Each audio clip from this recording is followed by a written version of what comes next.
Webinar Wednesday number 233, Simple Steps to Streamlining. And I've got to start things off today with just an admission. I lied.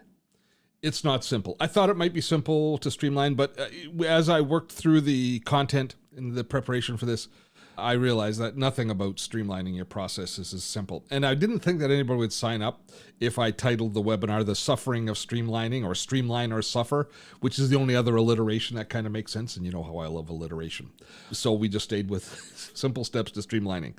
But I think we all have processes in place which it really behooves us to take a good close look at and try and optimize, to try and streamline. And when I did this, I realized that for myself, there are a lot of these, and it's a process that we're going to have to work through. And in the spirit of just one thing, if we can this month take one process that we do on a regular basis to keep our business going, and we can make it more efficient, easier to do, more reliable, then we are living in the spirit of just one thing, of just getting one thing and improving one thing at a time within our life or our business. So let's talk about the processes that we have in place. And we pay a historical tax, I think, for every process. The longer that we have a system in place, the less efficient they tend to become. There's probably a law that relates to this somewhere, and I'm sure that people will comment about the longer that you do a process, how kind of inefficiencies tend to creep into the system. But when we first build out any system, we build it out with lots of vim and vigor and energy, and we build a system that works and is well defined. But the curse of all of our systems is unexpected consequences. If you build a system, you're locking things into place and you're putting processes in place that you assume the variables are going to remain consistent. And when we have inconsistent variables, when things change in any system that you put in place, then you have these unexpected consequences that we need to respond to. And typically speaking, at least for me, I don't know about you, but when something happens and I've built a system, let's just take, for example, one of the systems that we have in place. I'm going to be using an example of how we register people for one of our products for Foundational Friday, and how we build that product each week, because it's a repeating process that we do over and over again. And if I can make it more efficient, then my business will improve. But typically speaking, when I find a problem, which we do, inevitably when you build any system, you're gonna find these problems, is they hurt. They cause pain and their frustration. Sometimes we judge ourselves because we think I should have thought of that, or we second guess our decisions of the tools that we're going to use or the path that the process takes. We knee-jerk reaction, and we try and solve the problem as quickly and as easily as possible. We try and solve the problem. We often don't deal with the system. We don't say, how are we going to fix the system? Instead, we say, how are we going to fix this problem? So we end up with Bandaid Solutions. Now, not everybody falls into this camp, but the tendency is to get rid of the pain as quickly as possible. Consequently, often our solutions are Band-Aided, and we find that we end up doing them over and over again. Then we keep having to keep back, and those Band-Aid solutions become part of the system, and they weren't built for efficiency. They were built to eliminate pain. I hope that makes sense. And so that's the result that we do. And it leads us into the kind of down this path of least resistance. It's not documented, whatever the changes are. Quite often when we build a system, we document it really efficiently at the beginning, but these changes aren't documented, and we are the only ones that know it because we've fixed things. We maybe haven't communicated it to others who are on the team or others who are responsible to work. And because we fix it, and because it caused us pain, once we've solved it, once we got past it, in that instance, it's out of sight, out of mind. We don't think about it again. How often does this happen where something comes up and you go, oh, geez, I know what's happening because I dealt with this before. You didn't go back and fix the source. Now you're paying the price again, but you've now got a kind of a muscle memory. Oh, this is how I fix it. I will fix it again. So again, we don't go back and we don't fix the system. I hope this all makes sense. But for me, this is the kind of the sinister side of creating processes that we put in place. So we need today to set into place the parameters that will help us pick one of these processes and streamline it and go through it. So let's talk about that next stage, which is identifying the opportunities for streamlining. And what do we do? What are the steps that we should take, you and I should take, in order to streamline any of the processes that we have in place? The first is to identify them. And some of them are really evident and some of them not so much. But you have to go through, look at what you do and try and figure out exactly where you're spending time, what processes you have in place, and how you can streamline those individual processes. And probably the easiest way to do it is to do an audit. Now, we did a webinar Wednesday. I'm going to invite you to check out, those of you that are our patrons and are members of the Grey Wave. Check out in webinar Wednesday 158. We did a time audit, which I think was a really exceptionally valuable webinar that we delivered, webinar Wednesday, because we went through how over the course of 3 or 4 weeks, you can audit what you do each day, and you can find inefficiencies. And I think if you look at it through a different lens, we were looking at it through personal productivity as we did that, but you can also look at which processes do you spend time tweaking, fixing, repairing, which ones do you jump into and have to spend time in triage, keeping them going and doing those knee-jerk or band-aided repairs in them. Find those and identify them. Then what we need to do is we need to renew our vows. We need to take a look at the process that we've identified as not efficient and not as efficient as it once was. And we have to renew our vows. You want to stop and think back to what your goal was with that initially. If we were talking last week, if you participated with us, about making better decisions. And there was something called the projection bias, where often we make decisions based on what our needs are immediately, not what our needs are going to be in the future, and our priorities change in the future. That's the process that you have to go through when you look at any process, is what is the goal of that process? Not we get lost in the middle of it as we work our way through it and as we deal with the unexpected consequences. But what was the initial reason that we put this process in place? What was it to do? And what was the goal of it? So you want to renew your vows. Make sure you have your goals and objectives for the process clear in your mind. And then you want to document it. You want to go through and you want to create a document that you can look at so that you can pull it apart so that you can look at it pragmatically. And the other reason that you document each step is so that you can assign a value to each step. Not just a value to the outcome, but how much does it cost you to do? How much time does it take? What tools do you have to use? How many resources are used to accomplish that step? And when we start to break down the process, looking at those values is going to help us identify targets for streamlining the process. And then you got to make decisions. It's not good enough to just say, oh, we have a problem here, but now you have to make decisions on what you're going to do about those problems. And that's where the rubber meets the road. And then you're going to rebuild your system and, if possible, sandbox it so you don't have as few unintended consequences as possible. By sandboxing, test it in an environment that is not in the line of fire, that's not with real customers, it's being tested and stress tested to make sure it works before you launch it to the public. So I'm going to share with you an example. And the example I'm going to share with you is one that many of you have participated in. Every Friday here, we do Foundational Friday, a little tutorial where we charge $10 for people that aren't members of our community already to learn about the basic principles of content marketing. And we've done 55 or so of these Foundational Friday tutorials. And over time, we built a system in order to deliver these. Now, when we first started with them, we thought it was going to be easy because delivering a tutorial webinar on Friday is pretty much identical to what we do on Wednesday, this webinar Wednesday, which we've done several hundred of. We're up 200, nearly 250 of them. And so we have a process in place for doing webinar Wednesday, which was locked and loaded, and we are very comfortable with, and was an efficient process. And so we thought by doing Foundational Friday that we'd have a similar ease of process in putting it together. But we were wrong, because we give Webinar Wednesday away for free. Foundational Friday we charge $10 for, which means that we now have a whole bunch of unintended consequences of things we have to deal with the people who register and how we deliver the product to them and how we give them value for their money. There was just a lot of steps involved. And when I first thought about what it was going to be, I didn't give credence. I didn't give enough consideration to how different Foundational Friday would be from Webinar Wednesday. But oh my gosh, I learned. So over time, we built a system, we put a system in place to serve all of these unintended consequences, to deliver Foundational Friday and answer everybody's question and make sure they got value. And this is the result. I'm going to share with you the steps that we created it. We documented it early on so that we could have other people prepare and do and actually build Foundational Friday, so I could spend my time worrying about content.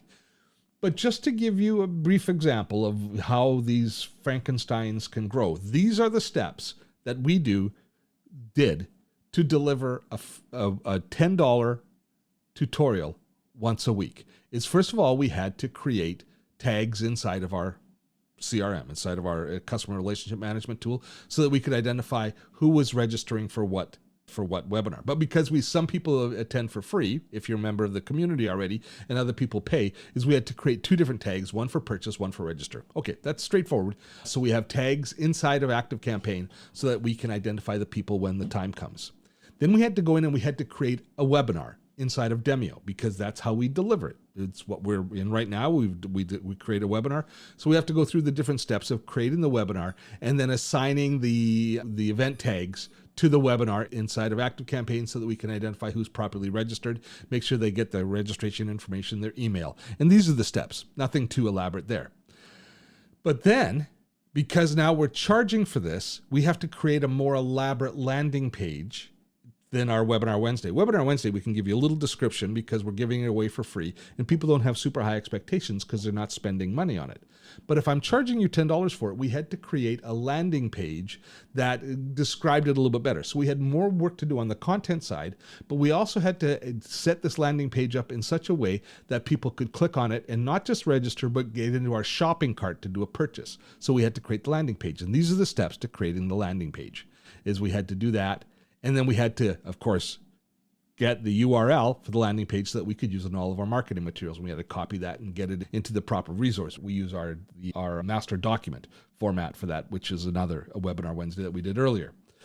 Then we had to create a replay page because we were going to be charging individuals to attend these tutorials. We had to be able to let them see the replay of the tutorial of just the tutorial they bought.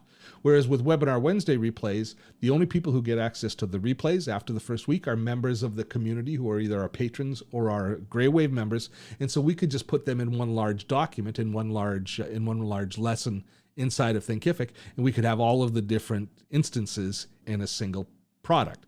So it's very easy because we just have the Webinar Wednesday archives storing all of our Webinar Wednesdays. But for Foundational Friday, we had to have each one individually accessible for the person that purchased it so they could return to it and watch the replay.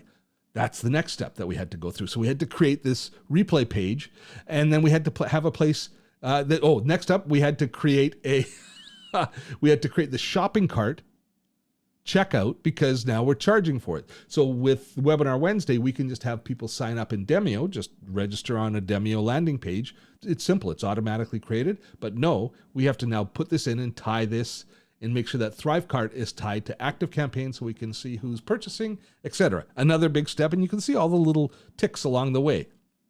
Then, as if that's not enough, we had to set up all of the email response to the person purchasing so they have the links that they are going to need in order to, first of all, attend the webinar. So we had to do the link through to Demio, plus not just attend the webinar, but see the replay. Do you see where we're going with this? Talking about a Frankenstein. This is how it's grown. Then we have to copy all of the URLs into our master document so that everybody who needs access to them sees it. We have to work on the invoice, the text that goes in the invoice that's sent to them, because we wanted to reinforce where everything was available to them. So we had to put all of the copy there. We had to create a password because we were delivering this as a standalone page with each course. So the only way to gate the content and make sure that somebody who had the URL to the page couldn't see the content unless they paid for it is we had to deliver a password for them. And we had to put that password inside of Vimeo where we uploaded the video to.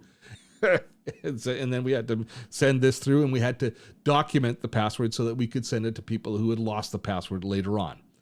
Then we had to, it just goes on and on. You can see all of the steps going through. So this was the process that we went through in order to create it. And this took an inordinate amount of time. If we take a look here, I documented each step here in the system and we had the document in place. But here is a synopsis of each step of the way of the process, from creating the campaign tags all the way through to creating the checkout pages to doing the links that we had to do each step of the way. And now what I did is I added here inside of this mind map, and you'll be able to look at this mind map as an example. We'll be sharing it with you after today's webinar. But each step of the way, each process, I also identified in here the tool which I used in order to accomplish this. So we see ActiveCampaign, Demio, Lead Pages, ThriveCart, Vimeo. So there was all of these different software tools that we used. So remember how I said that one of the processes that we have to do is we have to assign a value to everything? So I'm assigning a value based on the software that we have to use to support this old system, as well as my time, as well as the time that I spent to build each and every instance of Foundational Friday. And the net result was this is what the monthly cost of the different tools are. There's 1, 2, 3, 4, 5, 6, 7 tools that we use in our toolkit in order to deliver one product. And now some of those tools we use for other products, so they're going to be part of our mix anyways, but that's the real value. And the total time it would take me for each one is 1.5 hours on average to create that. That's not doing any content for it. That's just building the system. So here we have a system which is a perfect example of something which could be built better and more efficiently.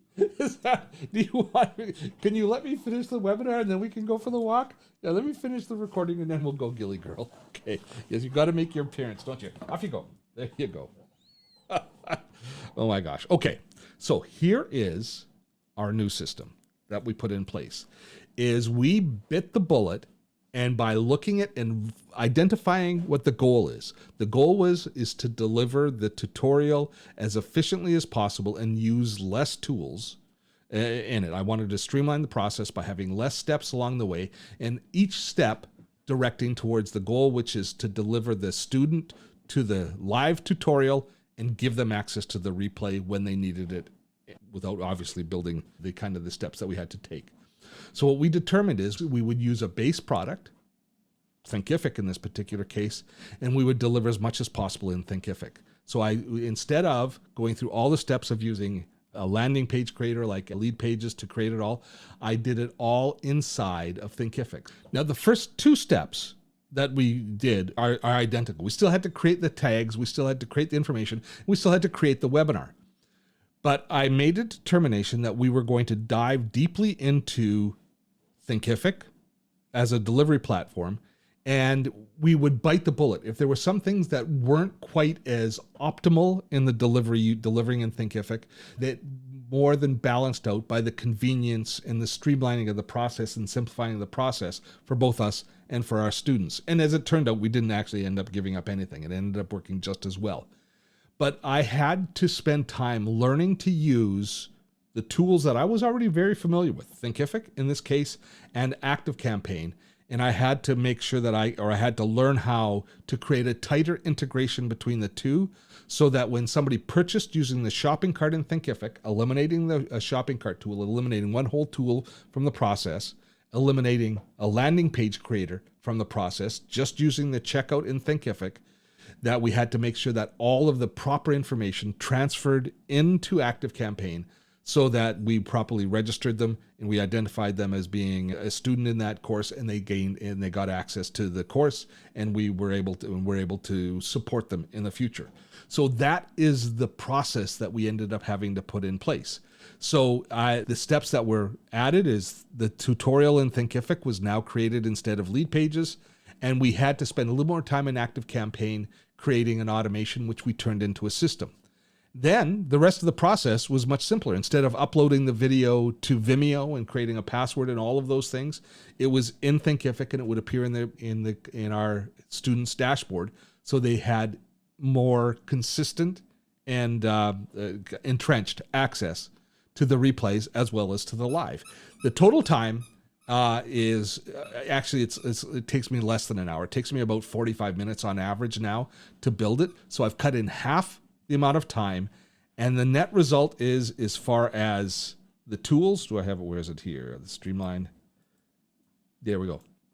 I eliminated So the initial system had too many tools, too many steps, and then too many fail points as a result. The new Streamlined system, we eliminated 3 tools completely. We no longer use a custom shopping cart. We no longer use Vimeo video replay, and we no longer use lead pages for creating multiple landing pages for the registration and the delivery. That's a huge time saving. Not even just the cost of those tools, but there's a huge time saving in not having to launch each of these tools and use each tool as we go along. I save a half an hour minimum as I put down here. Actually, I think I save 3/4 of an hour in time, and there are less stress points. You can see here, that's the steps that we now use to create. That used to be this many steps here we see in red. So that, for me, is an ideal streamlining process. It didn't take me a short amount of time to re-engineer the process. In the spirit of just one thing, we think, oh, it's going to be really quick. We're going to make things really more efficient with just one step. But here we identified a process that we obviously use a lot, but that was complex. And we really had a deep dive into our soul and figured out how we could make it better. There's a lot of squeaking. I'm not sure if you can hear Gilly squeaking away. She's ready to go. But here are the reasons that this worked. And this is what I've emphasized this a lot in the past, but I'm going to reemphasize it right now. I hope it doesn't sound like hubris, but I identified the objective of building the new system. I knew what the goals were, and I took the time to make sure I understood what the tools we have in place can do. I've often said here on Webinar Wednesday, on Foundational Friday, that once we choose a tool, it's no longer the company's responsibility to make that tool work for us. It's our responsibility. We have to figure out how to use the tool efficiently and how best to make it apply to our particular circumstances. And sometimes that leads to a problem. That sometimes leads to us knee-jerk Bandaid Solutions using a tool the way it's not designed. But if you really take a step back and you architect your system, architect your process, from the ground up, understanding what your objectives are and recognizing that you want to use as few tools and have as few fail points as possible, then you can actually rebuild your system and do it efficiently. The benefit to us this year will be 50, 60 hours of time saved on my part. Not to mention how many times somebody has an issue. Now we have a locked system in place where we can direct any of our customers who are having issues. We know exactly where they should be in the process. There are no unintended consequences anymore. We've worked our way through each one as we rebuilt the system, and it was worth the effort. Was it easy to do? Remember I said simple steps to streamlining? Yeah, it wasn't simple. By no stretch of the imagination was this a simple process. Was it worthwhile? Absolutely. So let's reinforce the process. Identify where your processes have gotten out of control. Renew your vows. Refresh in your own mind exactly what the goals and objectives are of that particular process. Take time and document it. Write down each and every step so that you can identify them, so you can see where the stress points are, and you can see where you can modify it for efficiencies. Assign a value. If something doesn't take any time, it doesn't cost you any money, is it worth re-engineering that particular part of the process? Assign a value to it. Make sure that you're making changes where the changes are going to make a difference in your productivity, in your reliability, in your efficiency, in your profit. Then make a decision. Decide that you're going to do it, and recognize, you can check out last week's webinars, Making Better Decisions. Build it on the Eisenhower Matrix. Make a decision on what you're going to do on the Eisenhower Matrix and find the most valuable, most impactful pieces that you can modify inside of your system. And then if you can, if possible, build it in a sandbox so that you can, before you roll it out to the public, that you're sure that it works. That will, if you do this with one process, as we've done with this, I got to tell you, I feel good about Foundational Friday. When I started to build Foundational Friday in the past, I always thought, I am doing too much here. this is a waste of time, and I did it, not a waste of time as a deliverable to our community, because I knew that they value the content, but I knew that I was wasting my time and that I could do things more efficiently. And I beat myself up saying, I've got to figure out a better way to do this, and I couldn't do that by more Bandaid solutions. I had to build and re-engineer the entire system. And so that is a good lesson. You want to go soon? Okay, we'll head out. So let's get to the Q&A. You want to say goodbye? Say goodbye to everybody, Gilly. Say so long. We'll go to the Q&A right now.